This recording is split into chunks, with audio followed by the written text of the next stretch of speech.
CPIM-ന്റെ പുതിയ സംസ്ഥാന committee office April 23-ന് ഉദ്ഘാടനം ചെയ്യുകയാണ്. സംസ്ഥാന സെക്രട്ടറി MP ഗോവിന്ദൻ കഴിഞ്ഞ ദിവസം ഇത് വാർത്താസമ്മേളനത്തിൽ പറയുകയുണ്ടായി. ഈ ചില സമയത്ത് ഞാഞ്ഞൂലുകൾ തലവെക്കുമെന്ന് കേട്ടിട്ടുണ്ട്. അപ്പോൾ ചില ഞാഞ്ഞൂലുകൾ തലവെക്കിയിട്ടുണ്ട്. സേവ് യൂണിവേഴ്സിറ്റി കാമ്പയിൻ കമ്മിറ്റി അല്ലെ ആക്ഷൻ ഫോറം എന്ന് പറയുന്ന ഒരു കടലാസ സംഘടനയുണ്ട്. ഈ സംഘടനയുടെ പ്രധാന ജോലി ഒരേ സമയം കോൺഗ്രസിൽ നിൽക്കുന്ന ഇതിൻ്റെ ഭാരവാഹികൾ ഒരേ സമയം കോൺഗ്രസുമായിട്ടും സംഘപരിവാറായിട്ടും പാലം പണിയുന്ന ഒരു കടലാസ സംഘടനയാണ്. അതിനകത്ത് കുറച്ച് പേരുണ്ട്. എന്ത് കുത്തിത്തിരിപ്പുകൾ എങ്ങനെ ഉണ്ടാക്കാമെന്നാണ് അവരുടെ പ്രധാന ജോലി. അപ്പോൾ താൻ മറ്റാരേക്കാളും വലിയ സംഖ്യയാണ് തെളിയിക്കാൻ വേണ്ടി പല കസർത്തുകളും കാട്ടിക്കൊണ്ടിരുന്ന മുൻ ഗവർണർ ആരിഫ് മുഹമ്മദ് ഖാന്റെ കാലത്ത് 5 കൊല്ലം രാജ്ഭവൻ താവളമാക്കി പലതും ചെയ്യാൻ കഴിഞ്ഞൊരു സംഘടനയാണ്, കടലാസ സംഘടനയാണ് ഈ സേവ് യൂണിവേഴ്സിറ്റി ഫോറം എന്ന് പറയുന്നത്. പല കീ പോസ്റ്റുകളിലും VC പോസ്റ്റുകളിലൊക്കെ സംഘപരിവാറുകാരെ നിയമിക്കുക, അതിന് പറ്റുന്ന ലിസ്റ്റ് ഉണ്ടാക്കി കൊടുക്കുക, ആർക്ക് ആരിഫ് മുഹമ്മദ് ഖാൻ ഗവർണർക്ക് ഉണ്ടാക്കി കൊടുക്കുക. രാജ്ഭവൻ ഇവരുടെ ഒരു ഉപജാപക കേന്ദ്രമായിട്ട് മാറിയത് നമുക്കെല്ലാം അറിയാം. അങ്ങനെ ചില യൂണിവേഴ്സിറ്റിയുടെ തലപ്പത്ത് VC-മാരെ അങ്ങനെ ചാൻസലർ എന്ന വിവേചന അധികാരം ഉപയോഗിച്ച് ഗവർണർ നിയമിച്ചു. ചിലത് കോടതിയിൽ പോയി കേസും വഴക്കും അങ്ങനെ പലതും നടക്കുന്നുണ്ട്. അപ്പോൾ ഇപ്പോൾ ഈ സേവ് യൂണിവേഴ്സിറ്റി ഫോറം ഈ ഞാഞ്ഞൂലുകൾ പോലെ തലമുക്കിയിട്ട് ഗവർണർക്കും ഇപ്പോഴത്തെ RSSകാരനായ ഇപ്പോഴത്തെ ഗവർണർക്കും RSS അനുകൂലിയായ ഇപ്പോഴത്തെ കേരള യൂണിവേഴ്സിറ്റി VC-ക്കും ആരിഫ് മുഹമ്മദ് ഖാൻ കൊണ്ടുവച്ച VC-ക്കും പരാതി കൊടുത്തിരിക്കുകയാണ്. നിവേദനം. എന്താണ് നിവേദനം? AKG സെന്ററിന്റെ ഭൂമി കേരള സർവകലാശാലയ്ക്ക് മടക്കി നൽകണം. നൽകിയില്ലെങ്കിൽ നിയമ നടപടി സ്വീകരിച്ച് യൂണിവേഴ്സിറ്റി അതിന് നടപടി സ്വീകരിച്ച് മുന്നോട്ട് പോകണം. അതായത് VC-ക്ക് കൊടുത്ത കത്തിലും ഗവർണർക്ക് കൊടുത്ത കത്തിലും പ്രത്യേകം പറയുകയാണ്. അപ്പം ഇനി VC എന്താണ് ചെയ്യാൻ പോവുക? RSSകാരനായ സംഘപരിവാർക്കാരനായ VC ഉടനെ ഒരു നോട്ടീസ് AKG സെന്ററിന്റെ അധികാരികൾക്ക് അയക്കും. ഒരു പ്രശ്നം ഉണ്ടാക്കാനാണ്. ആരാധികാരി ഈ വസ്തു കേരള യൂണിവേഴ്സിറ്റിയിൽ നിന്ന് സൗജന്യമായിട്ട് പണ്ട് കൊടുത്തത് CPIM-ന്റെ സംസ്ഥാന സെക്രട്ടറിയുടെ പേരിലേക്കാണ് മാറ്റിയിരിക്കുന്നത്. അപ്പോൾ ഇപ്പോഴത്തെ സംസ്ഥാന സെക്രട്ടറിക്ക് സ്വാഭാവികമായിട്ടും ഈ പറയുന്ന കേരള യൂണിവേഴ്സിറ്റി VC-യുടെ സംഘപരിവാർ VC-യുടെ ഒരു കിള്ളാസ് വരും. ഇങ്ങനെ ഒരു നോട്ടീസ്, ഇത് നിങ്ങൾ ഇത് മറ്റൊരാവശ്യത്തിന് ഉപയോഗിച്ച് അതുകൊണ്ട് ഇത് തിരികെ തരണം ഈ ഭൂമി, അല്ലെങ്കിൽ നടപടി സ്വീകരിക്കും എന്നൊക്കെ വരാം. നമ്മൾ ഞാഞ്ഞൂലുകൾ ഇപ്പം നീർക്കോലി കടിച്ച് അത്താഴം മുടങ്ങുമെന്ന് ജാഗത്തിൽ അത്താഴം മുടങ്ങുമെന്ന് പറയുന്ന പോലെ ഞാഞ്ഞൂലുകൾ തലമുക്കിയ എവിടെയെങ്കിലൊക്കെ ചില കുത്തിത്തിരിവുണ്ടാക്കാൻ പറ്റും. അപ്പോൾ പറയുന്ന ന്യായം എന്താണ് നിവേദനത്തിൽ? AKG സെന്ററിന് കൊടുത്ത ഭൂമി മറ്റൊരാവശ്യത്തിന് ഉപയോഗിച്ചു. കൊള്ളാം. അപ്പോൾ ഒരാവശ്യത്തിന് കൊടുത്ത ഭൂമി മറ്റൊരാവശ്യത്തിന് ഉപയോഗിച്ചത് ശരിയല്ല. അതുകൊണ്ട് നിയമവിരുദ്ധമായിട്ട് പ്രവർത്തിച്ചുകൊണ്ട് ഇത് തിരിച്ചു പിടിച്ചേ പറ്റുള്ളൂ. ആർക്കാണ് ഭൂമി സൗജന്യമായിട്ട് കേരള യൂണിവേഴ്സിറ്റി കൊടുത്തത്? സർക്കാർ ഉത്തരവ് പ്രകാരം. അത് CPIM-ന്റെ സംസ്ഥാന സെക്രട്ടറിയുടെ പേരിൽ. CPIM-ന്റെ നേതൃത്വത്തിൽ AKG പഠന ഗവേഷണ കേന്ദ്രം അവിടെ തുടങ്ങും. അപ്പൊ പാർട്ടിയായിട്ട് ബന്ധപ്പെട്ട ഒരു കാര്യത്തിനാണല്ലോ ഭൂമി സൗജന്യമായിട്ട് കൊടുത്തത്. അവിടെ പാർട്ടിയുടെ ബന്ധപ്പെട്ട കാര്യങ്ങൾ അവിടെ പ്രവർത്തിക്കും എന്ന് കൊടുക്കുന്നവർക്കും ഇത് ഏറ്റെടുക്കുന്നവർക്കും അറിയാം.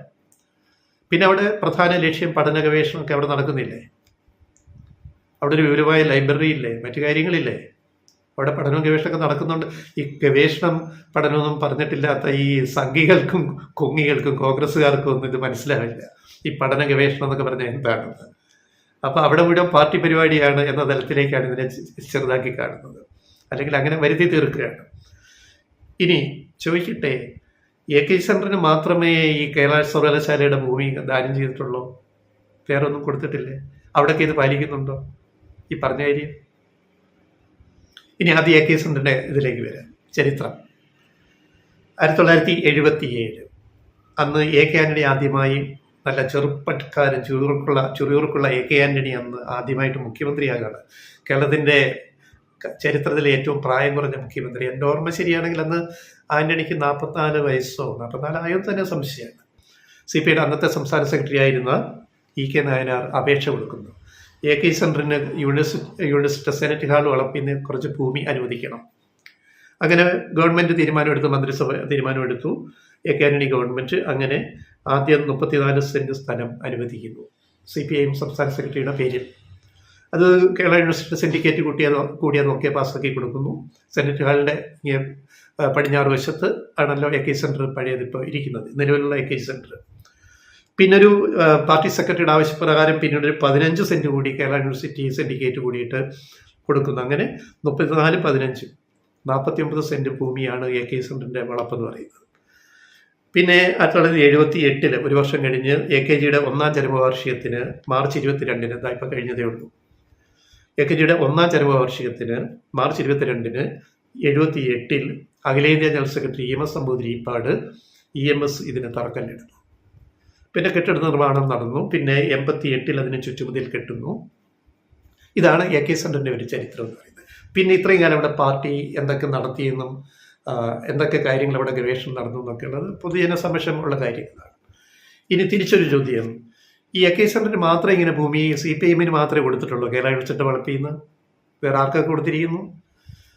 കേരള യൂണിവേഴ്സിറ്റിയുടെ ഹോസ്റ്റൽ വളപ്പെടുക്കുക ഇവിടെ നമ്മുടെ പബ്ലിക് ലൈബ്രറിയുടെ അടുത്ത് വെള്ളയമ്പലത്തിന് പോകുന്ന വഴിക്ക് ഇപ്പുറത്ത് നമ്മൾ യൂണിവേഴ്സിറ്റി സ്റ്റേഡിയത്തിന് ഓപ്പോസിറ്റുള്ള യൂണിവേഴ്സിറ്റി മെൻസ് ഹോസ്റ്റലിൻ്റെ വളപ്പ് കുറച്ച് ഏറെ ഭൂമിയുണ്ട്. ആ വളപ്പിൽ നിന്ന്, അതുപോലെ പബ്ലിക് ഓഫീസിൻ്റെ വളപ്പിൽ നിന്ന് സർക്കാർ ഭൂമി കൃഷ്ണപിള്ള ഫൗണ്ടേഷൻ, കൃഷ്ണപിള്ള ഫൗണ്ടേഷൻ കൊടുത്തിട്ടുണ്ട്. CH മുഹമ്മദ് കോയ ഫൗണ്ടേഷൻ കൊടുത്തിട്ടുണ്ട്. K കരുണാകരൻ സ്മാരക മന്ദിരത്തിന് കൊടുത്തിട്ടുണ്ട്. ഇത്ര സെൻറ്റ് വെച്ച് കൊടുത്തിട്ടുണ്ട്. അതൊന്നും കാശ് വാങ്ങിച്ചു കൊടുത്താലല്ലോ. ഈ CH മുഹമ്മദ് കോയ സെൻറ്റർ ആരുടെയാണ്? മുസ്ലിം ലീഗിൻ്റെ കയ്യിൽ. കരുണാകരൻ സ്മാരക മന്ദിരം ആരുടെ കയ്യിലാണ്? കോൺഗ്രസിൻ്റെ കയ്യിൽ. കൃഷ്ണപിള്ള ഫൗണ്ടേഷൻ്റെ കീഴിലാണ് അവിടുത്തെ അപ്പോൾ അവിടെയൊക്കെ കെട്ടിടം കൃഷ്ണപിള്ള ഫൗണ്ടേഷൻ അവിടെ കെട്ടിടം കെട്ടിപ്പൊക്കി. CH മുഹമ്മദ് കോയ ഫൗണ്ടേഷൻ്റെ കെട്ടിടമുണ്ട്. K കരുണാകരൻ്റെ കെട്ടിടം ഇതുവരെ ആയിട്ടില്ല. സ്മാരക മന്ദിരം അത് ഉടനെ ഉണ്ടാകുമെന്ന് കോൺഗ്രസ്സുകാർ പറയുന്നുണ്ട്. പിന്നെ കോൺഗ്രസ്സുകാരായതുകൊണ്ട് ഇത് നടത്തി വരാൻ പിരിവെടുക്കും, അത് യാഥാർത്ഥ്യമാകാൻ കുറേ സമയം പിടിക്കുമല്ലോ, പൊതുവെ കണ്ടുവരുന്നൊരു രീതി അതായതുകൊണ്ട്. അപ്പോൾ ഇവർക്കെല്ലാം കൊടുക്കാൻ കുഴപ്പമില്ല. അവിടെ ദുരുപയോഗം ചെയ്യുന്നുണ്ടോ ഇല്ലയോ ഒന്നും അന്വേഷണമില്ല. അവിടെ വല്ല മീറ്റിംഗ് നടന്നോ, അതിന് വാടക വാങ്ങുന്നുണ്ടോ, കൃഷ്ണപിള്ള ഫൗണ്ടേഷനിലോ CH കോയ ഫൗണ്ടേഷൻ്റെ ബിൽഡിങ്ങിലോ നടക്കുന്ന പരിപാടിക്ക് കാശ് വാങ്ങുന്നുണ്ടോ, വാടക കൊടുക്കുന്നുണ്ടോ, ഇതൊന്നും അന്വേഷണമില്ല. ഇപ്പോൾ തന്നെ മാപ്പറകൾ പോയി അന്വേഷിച്ചാൽ കൊള്ളാം ഈ കാര്യങ്ങളൊക്കെ. അപ്പോൾ എന്തിന് ഏതിനും കുത്തിത്തിരിപ്പുണ്ടാക്കുക. ഇപ്പം ആശാ വർക്കേഴ്സ് സമരത്തിന് പിന്നിൽ ഈ സേവ് യൂണിവേഴ്സിറ്റി ഫോറം ഉണ്ട്. അതിൻ്റെ നേതാവാണ്, സമരം നയിക്കുന്ന നേതാവ് മിനിയുടെ ഭർത്താവ്. ഈ ബന്ധങ്ങളുടെ കാര്യം നമുക്കറിയാമല്ലോ. അതേപോലെ ഈ ഫോറമാണിപ്പോൾ എ കെ സെൻറ്ററിനെതിരെ ഗവർണർക്കും കേരള സർവകലാശാല VCക്കും പരാതി കൊടുത്തിരിക്കുന്നത്. കാരണം ഗവർണർ സംഘി, VC സംഘി, പിന്നെ ഇത് സംഘികളുടെ പാലമാണ് സേവ് യൂണിവേഴ്സിറ്റി ഫോറം. കോൺഗ്രസും സംഘികളും തമ്മിലുള്ള പാലം. ആ പാലം പണിഞ്ഞുകൊണ്ടിരിക്കുന്നവരാണ് ഇപ്പോൾ പരാതി കൊടുത്തിരിക്കുന്നത്. എങ്ങനെയുണ്ട്? ഇത് മറ്റൊരു മഴവില്ലാണ്, മനസ്സിലായില്ലേ? കോലേവി പോലെ മറ്റൊരു മഴവിൽ സഖ്യമാണ് ഇപ്പോൾ ഈ എ കെ സെൻറ്ററിൽ പ്രവർത്തിച്ചുകൊണ്ടിരിക്കുക. അപ്പം ഞാഞ്ഞൂല് അല്ലെ പിന്നെ നീർക്കോലി അത്താഴം മുടക്കാം, നോട്ടീസ് വരാം, അടുത്ത വാർത്ത മാപ്രകൾക്ക് ആഘോഷിക്കാൻ എ കെ സെൻറ്റർ തിരിച്ചു പിടിക്കുന്നു, കേരള സർവകലാശാല, രാജ്ഭവൻ, ഗവർണർ ഇടപെട്ടേക്കും. സംഘി VC ആയ അദ്ദേഹം ചുമ്മാ ഇരിക്കുമോ?